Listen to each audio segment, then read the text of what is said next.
Hello everyone, आपका स्वागत है आपके अपने यूट्यूब चैनल केमिस्ट्री में।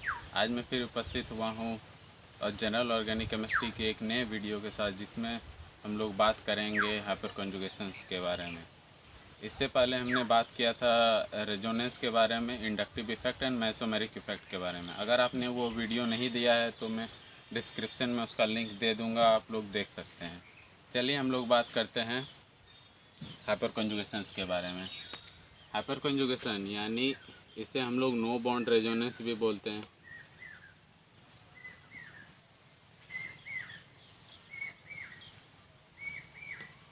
और रेजोनेंस में हम लोग क्या पढ़े थे?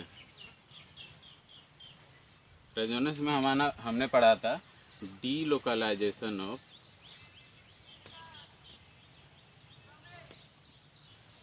ऑफ पाई इलेक्ट्रॉन्स, यानी इसमें पाई इलेक्ट्रॉन्स उत्पात मचाते थे। अब हम लोग पढ़ेंगे हाइपर कॉन्जुगेशन। हाइपर कॉन्जुगेशन इसमें क्या होता है? Delocalisation of sigma electrons to the vacant P orbital. इसलिए हम लोग इसे बोल सकते हैं सिग्मा पी ऑर्बिटल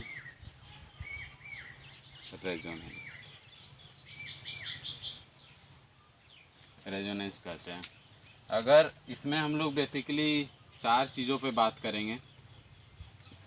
पहला है stability of carbocation,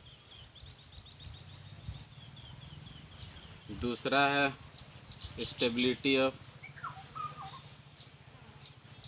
radicals,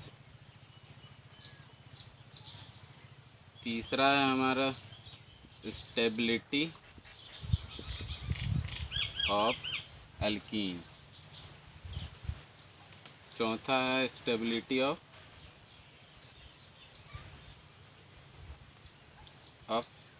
कार्बो anion. कार्बो anion generally हम लोग बहुत कम बात करते हैं, पर किसी किसी केस में होता है। इसको जनरली हम लोग नहीं पढ़ते हैं। हम लोग पहले इन तीनों को डिस्कस करेंगे, उसके बाद हम लोग छोटा सा डिस्कशन हमारा कार्बो एनायन पर होगा।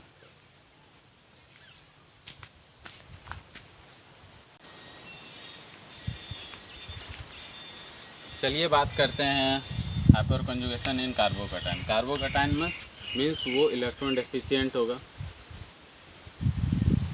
उस पर एक पॉजिटिव चार्ज क्रिएट होगा। ठीक, तो इसका अगर हम लोग हाइब्रिडाइजेशन देखें तो ये sp2 होगा। क्योंकि इसमें 3 सिग्मा बॉन्ड है। ये अगर हम लोग तोड़ के लिखें इस स्ट्रक्चर को तो कुछ इस तरह से होगा। इसमें तीन सिग्मा बॉन्ड है, इसलिए ये sp3 होगा। तो ये कैसे स्टेबलाइज करेगा? जैसे कि मान लीजिए कि हमारा ये है, एक हाइड्रोजन यहाँ है, एक यहाँ है और एक यहाँ है। ठीक है, और एक यहाँ पे एक पॉजिटिव चार्ज है और एक हाइड्रोजन यहाँ है, एक यहाँ है। मतलब यहाँ पे क्या है? एक वैकेंट पी ऑर्बिटल है। तो ये क्या करेगा? अपना जो इलेक्ट्रॉन क्लाउड है ये इसके तरफ खींचेगा, जिसके कारण यहाँ पे क्या होगा? इलेक्ट्रॉन जो डेफिशिएंट है उसको इलेक्ट्रॉन मिल जाएगा। तो ये क्या होगा? पॉजिटिव चार्ज ज़्यादा डिस्पर्स होगा, मतलब कम होगा, वो स्टेबिलिटी की ओर बढ़ेगा। तो अगर हम लोग इसका रेजोनेटिंग स्ट्रक्चर लिखें तो ये क्या होगा? ये जो हमारा है ये बॉन्ड यहाँ शिफ्ट होगा और इसका रेजोनेटिंग मान लीजिए ये 1 है, ये 2 है, ये 3 है। तो अगर 1 निकलता है तो हमारे क्या बनेगा? डबल बॉन्ड CH और इधर कहीं H रहेगा और इधर H और ये H। तो इससे क्या है कि इसमें इसका सिग्मा बॉन्ड पार्टिसिपेट ले रहा है, जो कहाँ पे इलेक्ट्रॉन डाल रहा है? वैकेंट पी ऑर्बिटल पे। इसलिए हम लोग इसको क्या बोलते हैं? Sigma P orbital resonance. उसी तरह से इधर से भी ये जा सकता है। ये इधर से ये किया तो इसका स्ट्रक्चर क्या बनेगा? ये तो कार्बन 1 वाला है, ये 3 वाला ये है, 2 वाला टेक पार्ट लिया, यानी 2 वाला यहाँ पे पॉजिटिव कहीं ना कहीं रहेगा और ये इधर और ये इधर ऐसे। अगर तीसरा वाला निकलता है, मान लीजिए कि ये यहाँ पे अपना इलेक्ट्रॉन देता है तो इसका रेजोनेटिंग स्ट्रक्चर क्या बनेगा, डबल बॉन्ड। ये 1 वाला ये है, ये 2 वाला ये है, कार्बन 1 हाइड्रोजन 1 हाइड्रोजन 2, ये दोनों है ये, और ये इसका रेजोनेटिंग स्ट्रक्चर बनेगा। मतलब हम लोग यहाँ पे एक चीज़ जान रहे हैं कि यहाँ पे 3 है हाइड्रोजन, ठीक है, तो 3 रेजोनेटिंग स्ट्रक्चर इसका पॉसिबल है। तो हम लोग आगे बात करते हैं इसी स्ट्रक्चर पे और थोड़ा सा डिस्कशन कर लेते हैं। जो कार्बोकैटायन है उसके बगल वाला कार्बन जो डायरेक्टली अटैच्ड हो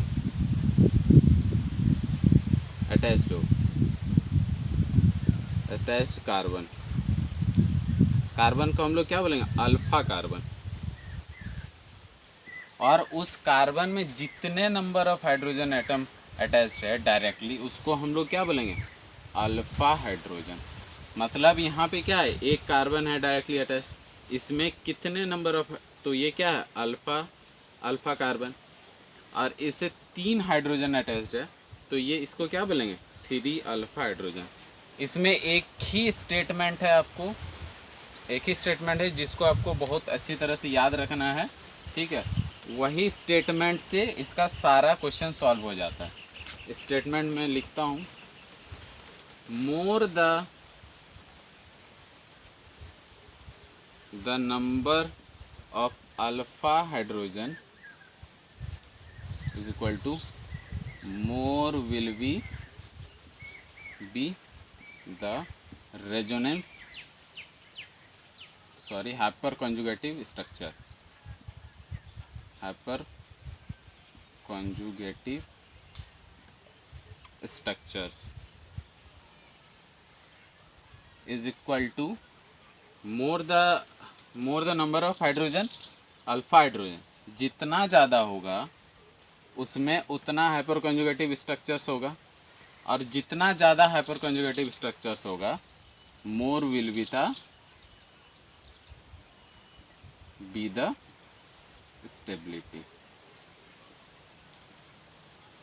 जितना नंबर ऑफ हमारा यहाँ पे अल्फा हाइड्रोजन होगा उसमें उतना ही हाइपर कंजुगेटिव स्ट्रक्चर्स होगा, और जितना ज़्यादा हाइपर कंजुगेटिव स्ट्रक्चर्स वो कंपाउंड उतना ही ज़्यादा स्टेबल होगा। यही जो लाइन है, यही 3 चीज़ें पूरा हाइपर कंजुगेशंस में यही चीज़ों पर बात होगी आगे। अब देखिएगा, जैसे कि हम लोग एक एग्जांपल ले लेते हैं, 2 एग्जांपल लेते हैं। मान लीजिए कि ये है CH3 प्लस और ये CH3 और CH2 प्लस। बोला जाए कि इन दोनों कार्बोकैटायन, मान लीजिए ये A है ये B है, इन दोनों कार्बोकैटायन में सबसे ज़्यादा स्टेबल कौन सा कार्बोकैटायन होगा। तो जैसे हम लोग ने पहले क्या बात किया था कि कार्बोकैटायन से जो कार्बन लगा है उसको हम लोग अल्फा कार्बन बोलते हैं, ठीक है। उसके बाद उससे जितना हाइड्रोजन लगा है उसको हम लोग अल्फा हाइड्रोजन बोलते हैं, ठीक है। और हमने क्या बात किया था, more the alpha hydrogen more will be the hyper conjugative structure, if more will be the hyper conjugative structure then more will be the stability of that compound. तो यहाँ पे वही देखेंगे हम लोग, यहाँ पे तो कार्बन है, इससे तो कोई कार्बन अटैच्ड है नहीं, तो अगर कार्बन अटैच नहीं है तो अल्फ़ा कार्बन इसमें नहीं होगा, अगर अल्फ़ा कार्बन नहीं है तो अल्फ़ा हाइड्रोजन भी नहीं होगा, ठीक है। इसमें हम लोग देखें, इससे डायरेक्टली अटैच्ड कार्बन कौन सा, ये वाला है, तो यहाँ पे अल्फ़ा कार्बन कितना है, 1 है, ठीक है। उसके बाद इसमें कितना हाइड्रोजन लगा हुआ है डायरेक्टली, तो alpha hydrogen is equal to यहाँ पे 3 है। तो मैंने क्या बताया था कि जितना नंबर ऑफ अल्फ़ा हाइड्रोजन होगा उतना हाइपर कंजुगेटिव स्ट्रक्चर, और उतना ही ज़्यादा वो कंपाउंड स्टेबल होगा। तो इस दोनों में अगर स्टेबिलिटी अगर हम लोग देखें तो किसका ज़्यादा होगा, ये होगा। तो एक वर्ड में हम लोग बोल दें, मोर the number of alpha hydrogen more will be the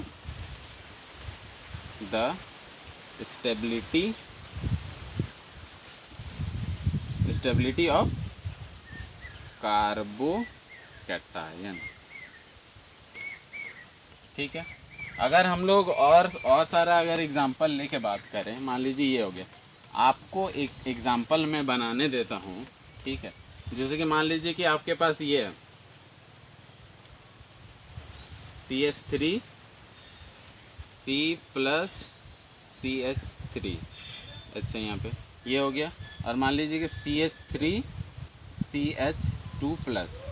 आपको बताना है A और ये B है, इन दोनों में से सबसे ज़्यादा स्टेबल कौन सा होगा जिसके पास ज़्यादा नंबर ऑफ अल्फा हाइड्रोजन होगा। और अल्फा हाइड्रोजन कौन सा है कि जो कार्बोकैटायन से डायरेक्टली अटैच जो कार्बन है उस पर जितना नंबर ऑफ हाइड्रोजन होगा उसको हम लोग उसका अल्फा हाइड्रोजन बोलते हैं। तो इससे डायरेक्टली अटैच कौन सा है, ये कार्बन है, इसमें क्या 3 अल्फा हाइड्रोजन, ये भी तो डायरेक्टली अटैच है, तो यहाँ पर भी 3 अल्फा हाइड्रोजन, मतलब इसमें 6 अल्फा हाइड्रोजन है। अगर यहाँ पे बात किया जाए, इधर तो कोई है नहीं, ये डायरेक्टली एक अटैच है, इसमें क्या 3 अल्फा हाइड्रोजन। और हमने अभी बताया कि मोर the alpha hydrogen more will with stability, मतलब इसका स्टेबिलिटी इससे ज़्यादा होगा। और एक आध क्वेश्चन हम लोग डिस्कस कर लेते हैं इस पर, उसके बाद हम लोग आएंगे स्टेबिलिटी ऑफ अल्कीन्स पे आएंगे और फिर फ्री रेडिकल्स पे। तो और एक जैसे कि ये हो गया CH3 प्लस, मान लीजिए कि यहाँ पे आपका दे दिया है CH3 और CH2 प्लस, मान लीजिए और एक दे दिया है CH3 CH3H प्लस, मान लीजिए कि यहाँ पे दे दिया है CH3 CH3 और यहाँ पर भी CH3 प्लस। यहाँ पे 1 ये है, 2 ये है, 3 ये, और इसमें आपको इसका स्टेबिलिटी का ऑर्डर बताना है। तो बस हम लोग कुछ नहीं करेंगे, अपना सिंपल सा कॉन्सेप्ट लगाएंगे कि अल्फा हाइड्रोजन खोजेंगे, अल्फा हाइड्रोजन हमारा ज़्यादा होगा तो कंपाउंड ज़्यादा स्टेबल होगा। इसमें क्या है इसमें तो अल्फा कार्बन है ही नहीं है, तो अल्फा हाइड्रोजन इसमें एक भी नहीं है। इसमें क्या है डायरेक्टली अटैच है अल्फा कार्बन में जितना हाइड्रोजन अटैच होगा उसको हम लोग अल्फा हाइड्रोजन बोलते हैं। इसमें कितना है 3 अल्फा हाइड्रोजन है। सिमिलरली इसमें कितना है 6 अल्फा हाइड्रोजन है। इसमें 3 और 3 9 अल्फा हाइड्रोजन है। तो मोर the number of alpha hydrogen more will be the stability. इसमें 9 है, यानी सबसे ज़्यादा स्टेबल 9 होगा, उसके बाद 3, उसके बाद 2 और 1 सबसे कम स्टेबल होगा। ठीक है, इतना तो हमने बात कर लिया। अब हम लोग बात करेंगे stability of hyper conjugation in free radical. Radicals मतलब क्या है CH3 CH2 डॉट, इसको हम लोग क्या बोलते हैं रेडिकल। ये कैसे फॉर्म होता है, मान लीजिए कि आपका ये कंपाउंड है CH3, यहाँ पे CH2 और यहाँ पे मान लीजिए कोई एक हेलोजन ग्रुप लगा हुआ है। ठीक है, हेलोजन ग्रुप में सॉरी यहाँ पे हाइड्रोजन है। ठीक है, तो मान लीजिए कि यहाँ पे आपका क्या होगा होमोलैटिक क्लीवेज, मतलब अपना अपना जो इस बॉन्ड में 2 इलेक्ट्रॉन होंगे। ठीक है, तो ये दोनों म्यूचुअली शेयर करके बॉन्ड बनाएंगे। अब ये दोनों क्या करेंगे अपना एक एक इलेक्ट्रॉन ले लेंगे, तो यहाँ पे क्या बन जाएगा CH3 CH2 डॉट, और ये हाइड्रोजन अपना एक इलेक्ट्रॉन लेके निकल गया। कैसे फ्री रेडिकल बनता है, फ्री रेडिकल भी क्या है मान लीजिए अगर हम लोग इसका मॉलिक्यूलर ऑर्बिटल डायग्राम अगर ड्रॉ करेंगे, मान लीजिए ये C है, ये इधर एक सिग्मा, और ये C, और यहाँ पे एक H है, ये एक H है, और ये यहाँ पे एक हाइड्रोजन है, एक इलेक्ट्रॉन है। एक इलेक्ट्रॉन है मतलब क्या है, ये भी आपका इलेक्ट्रॉन डेफिशिएंट है, इलेक्ट्रॉन डेफिशिएंट है। तो इसको इलेक्ट्रॉन्स कहाँ से मिलेंगे, यहाँ ये तो हाइड्रोजन से बॉन्डेड है, हाइड्रोजन, तो इसका इलेक्ट्रॉन कहाँ से मिलेंगे सिग्मा से, इधर से भी इसको मिलेंगे। ठीक है, तो इसका अगर हम लोग रेजोनेटिंग स्ट्रक्चर ड्रॉ करेंगे, ठीक है, मान लीजिए कि ये कंपाउंड है। ठीक है, तो ये कंपाउंड है CH और ये यहाँ पे H है, ये CH2 रेडिकल है। मान लीजिए कि यहाँ से हम लोग ड्रॉ करेंगे तो ये होमोलैटिक क्लीवेज होगा, ये होमोलैटिक, यहाँ पे जो डॉट आएगा ये डॉट डॉट मिला करके एक बॉन्ड फॉर्म करेगा। मान लीजिए ये बन गया। ठीक है, अगर मान लीजिए कि ये वाला निकलेगा तो ये इधर तो ये फॉर्म करेगा। तो यहाँ पे क्या होगा, मान लीजिए कि 1 है, ये 2 है, ये 3 है, तो यहाँ पे 1 निकला था, ये यानी 2 3 बचा था। अब 2 निकलेगा तो हमारे क्या बनेगा, H, hydrogen hydrogen hydrogen hydrogen, और यहाँ पे कौन सा निकला है, 1 और 3 बचा हुआ है। मान लीजिए कि यहाँ से 3 निकल रहा है होमोलैटिक क्लीवेज में, तो ये क्या बनेगा, ये ऐसे एल्किन बनेगा। यहाँ पे H, यहाँ पे H, यहाँ पे H, और यहाँ पे कौन सा होगा, 3 निकला है तो 1 और 2 होगा। तो ये रहा इसका रेजोनेटिंग स्ट्रक्चर। ठीक है, अगर हम लोग इसकी स्टेबिलिटी पे बात करेंगे, ठीक है, तो सेम स्टेबिलिटी होगा जैसे कि हम लोग कार्बोकैटायन का बात कर रहे थे। कार्बोकैटायन में हम लोग क्या ढूंढ रहे थे कि अल्फा कार्बन से अटैच अल्फा हाइड्रोजन, तो इसमें कितना है अल्फा हाइड्रोजन, 3 अल्फा हाइड्रोजन है। ठीक है, अगर मान लो कि इसी को अगर कंपेयर करना रहे CH3 डॉट और यहाँ पे CS, तो यहाँ पे क्या 3 अल्फा हाइड्रोजन, 3 अटैच है, यहाँ पे 3 और ये 3 डायरेक्टली अटैच है, तो यहाँ पे 6 अल्फा हाइड्रोजन है। तो अगर 6 अल्फा हाइड्रोजन है तो ये ज़्यादा स्टेबल होगा इसके कंपेयर में। ठीक है, तो इस प्रकार से इसका स्टेबिलिटी है। अगर मान लीजिए कि ये वाला क्वेश्चन दे दिया, मान लीजिए CH3 रेडिकल, CH2 रेडिकल और यहाँ पे एक CH3 लगा हुआ है और एक CH3 और यहाँ पर भी CH3 और यहाँ पे रेडिकल, यहाँ पे CH3 और यहाँ पर भी CH3 और रेडिकल, ये मान लीजिए 1 2 3 और ये 4। इन चारों में से सबसे ज़्यादा स्टेबल कौन सा है, हम लोग डेफिनेटली वही काम करेंगे फिर से कि अल्फ़ा हाइड्रोजन खोजेंगे। इसमें तो अल्फ़ा कार्बन है ही नहीं, तो अल्फ़ा हाइड्रोजन इसमें है नहीं। इसमें क्या 3 अल्फ़ा हाइड्रोजन, इसमें 3 3 6 अल्फ़ा हाइड्रोजन और इसमें 3 3 3 यानी 9 अल्फ़ा हाइड्रोजन। तो इसका स्टेबिलिटी का ऑर्डर कौन सा होगा, वही होगा जो कार्बोकैटायन में हम लोगों ने डिस्कस किया, 4 3 2 और 1, मतलब 1 सबसे कम स्टेबल होगा। अब हम लोग यहाँ तक तो बात हो गया कि फ्री रेडिकल्स के बारे में बात हो गया, कार्बोकैटायन के बारे में बात हो गया। अब हम लोग बात करेंगे स्टेबिलिटी ऑफ एल्कीन। स्टेबिलिटी कहाँ पर कंजुगेशन है, एल्कीन्स में डिस्कस करेंगे। कोई भी मान लीजिए कि हम लोग एक एल्कीन ले लेते हैं,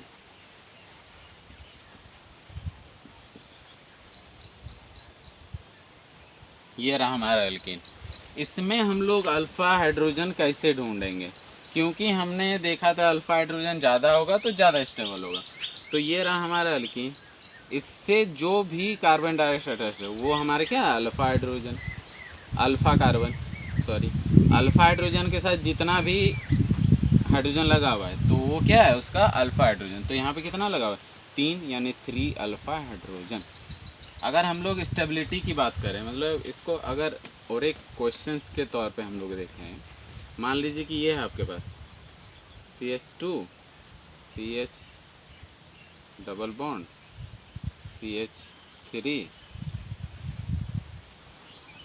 ये हो गया, और एक मान लीजिए कि यहाँ पे CH3 डबल बॉन्ड CH और CH3। ठीक है, मान लीजिए कि ये आपका दिया हुआ, इन दोनों में से बताना है, मान लीजिए ये है ये भी है, इन दोनों में से बताना है कि स्टेबल सबसे ज़्यादा कौन सा होगा। तो हम लोग कुछ नहीं करेंगे, अल्फ़ा हाइड्रोजन ढूंढेंगे। तो अल्फ़ा हाइड्रोजन ये तो हो गया अल्कीन का पूरा स्पीसीज़, इससे डायरेक्टली कार्बन ये लगा हुआ है, तो इसमें कितना है 3 अल्फ़ा हाइड्रोजन, और कहीं तो हमें दिख नहीं रहा।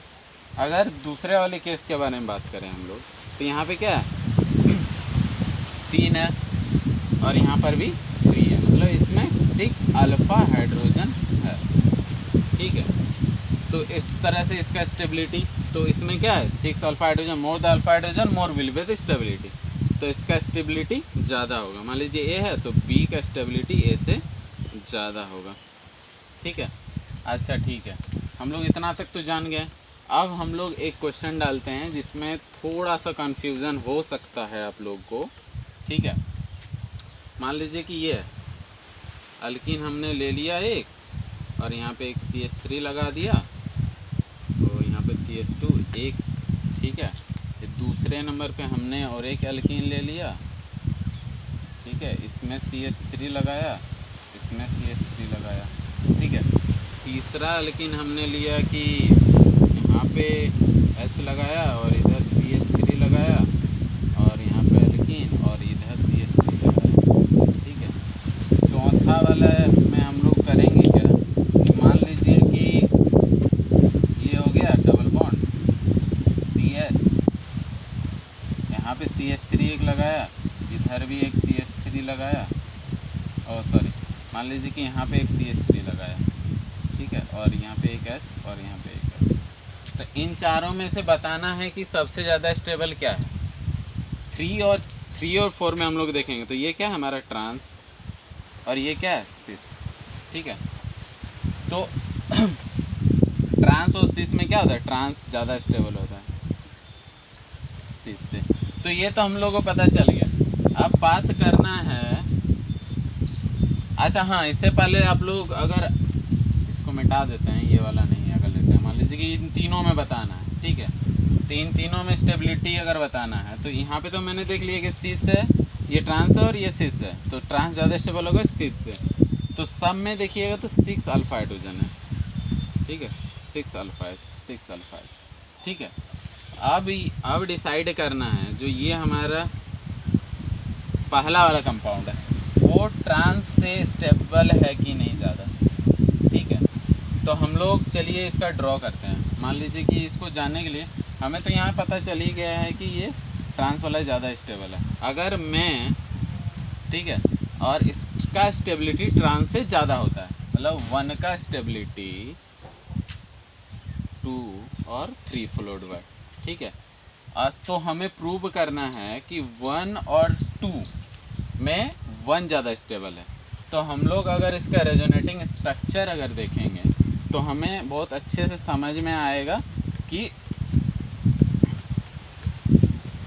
ये वाला, मान लीजिए कि ये ट्रांस वाला हमने ले लिया, इसको तो हम लोग ऐसे भी लिख सकते हैं CH3 और इसको CH, मान लीजिए कि यहाँ पे इसको एक्सपेंडेड फॉर्म में लिख लें, ये हो गया।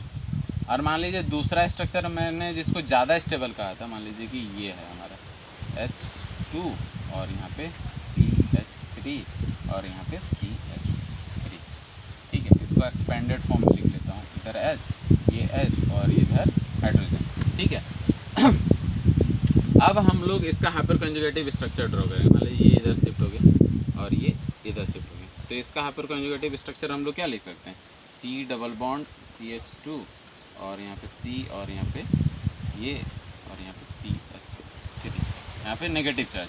अगर इसका लिखेंगे तो ये इधर आएगा और ये इधर आएगा, तो इसका अगर स्ट्रक्चर लिखेंगे तो CH2 माइनस और यहाँ पे CH2 और यहाँ पे CH3, ठीक है। दोनों स्ट्रक्चर को अगर हम गौर से देखेंगे, ठीक है, तो यहाँ पे देखिए एक यहाँ पे प्लस आई इफेक्ट भी लग रहा है, प्लस आई इफेक्ट। तो प्लस आई इफेक्ट क्या करता है, प्लस आई इफेक्ट इलेक्ट्रॉन्स का डेंसिटी को बढ़ाएगा इस कार्बन पे, और रेडियस में इलेक्ट्रॉन्स बहुत ज़्यादा है और इलेक्ट्रॉन देगा, तो ये क्या करेगा, सिस्टम डीस्टेबलाइज्ड होगा, डिस्टेबलाइज्ड हो जाएगा।